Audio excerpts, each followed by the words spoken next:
Good morning, students. Welcome to the SST class. Students, today I am going to explain you chapter 20.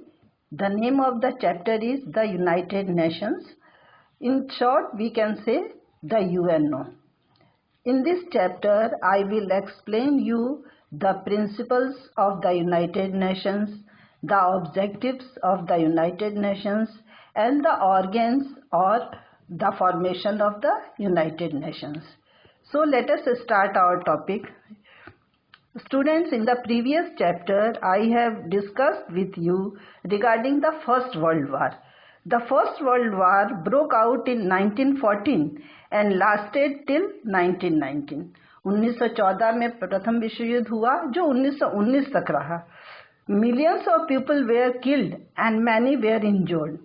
After World War I, an international body called the League of Nations was set up in 1919 to prevent such a war in future.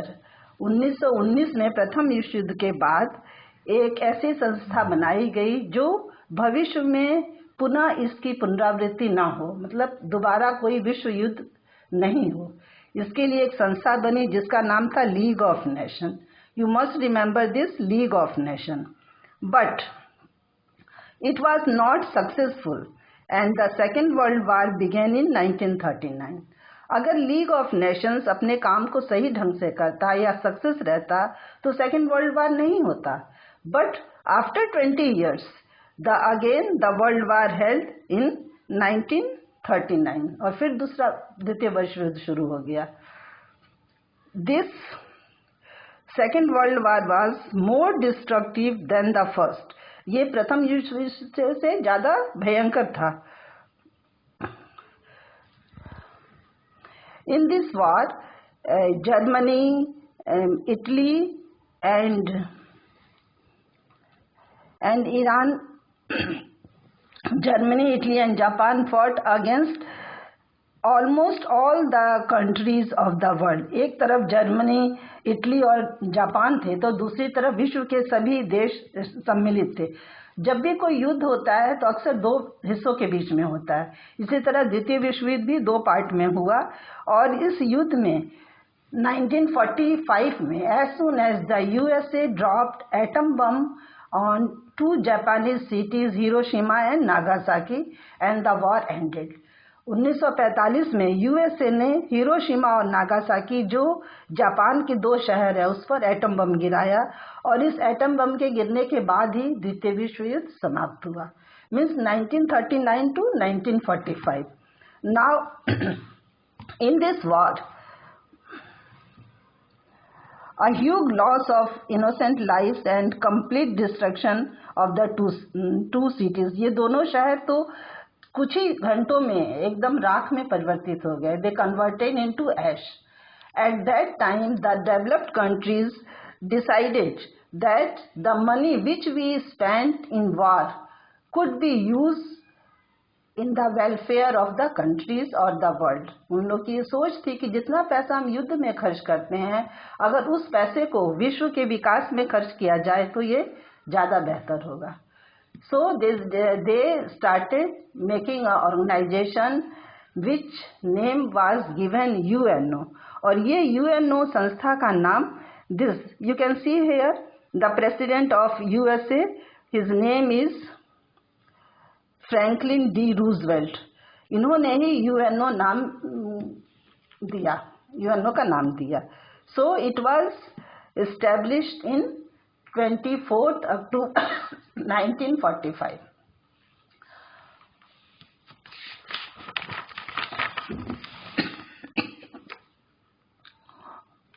That is known as the United Nations Organization.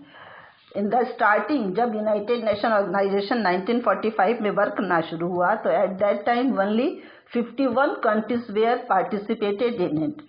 सिर्फ उसमें 51 countries ने participate किया और उसके जो constitution है UNO का जिसे हम चार्टर के नाम से जानते हैं उस पर सिग्नेचर किए. और आज nowadays 192 countries around the world are members of the United Nation. और आज टोटल 192 कंट्रीज इसके मेंबर्स हैं अभी. India is also a member of the United Nation. Now I will explain you the principles of the United Nation. United Nations के क्या principal है, कुछ principal, किस प्रिंसिपल के आधार पर यूनाइटेड नेशन ऑर्गेनाइजेशन बना.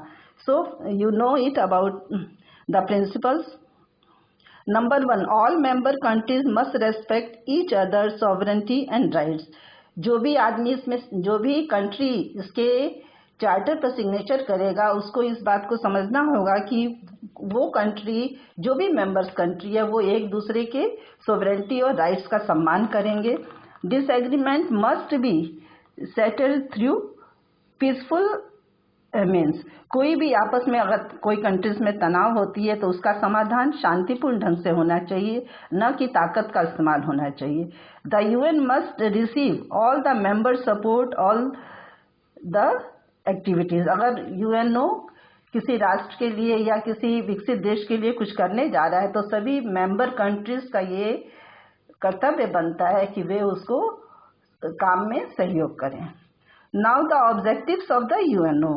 Now here I am going to explain you the objective. First of all, इसको बनाने के पीछे इसका क्या एम था कि विश्व में फिर युद्ध ना हो. तो 1945 के बाद अभी जो हम लोग का 2021 चल रहा है, अभी तक तो कभी विश्व युद्ध नहीं हुआ. इसका मतलब यूएनओ अपने काम में बहुत हद तक सफल हो रही है. इसका मेन ऑब्जेक्टिव है to maintain international peace and security. विश्व में शांति और सुरक्षा को बनाए रखना है. Number 2, to develop friendly relations and encourage a spirit of cooperation among member countries. जो भी इसके मेंबर कंट्रीज है, मतलब यूएनओ के जो भी मेंबर कंट्रीज हैं, वो कंट्रीज के बीच में आपस में फ्रेंडली रिलेशन रहे और वे एक दूसरे को कोऑपरेट करें, मदद करें. To promote social progress and better living standard. जो भी कंट्रीज इसके मेंबर हैं, उस देश का सामाजिक विकास हो, वहाँ के लोगों का स्टैंडर्ड ऑफ लिविंग बढ़े, ये इसका ऑब्जेक्टिव है यूएनओ का. To protect human rights. मनुष्य को जो भी अधिकार दिए हैं, चाहे वो कोई भी धर्म का हो, जाति का हो, किसी भी चाहे वो सेक्स का हो, लेकिन उसका सबका ह्यूमन राइट्स का प्रोटेक्ट होना चाहिए, उसकी रक्षा होनी चाहिए.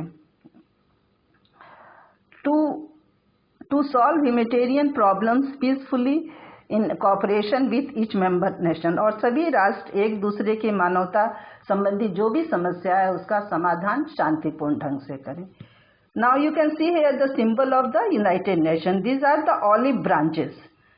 2 olive branches are there in the symbol of the United Nations, and the world map is there in the center.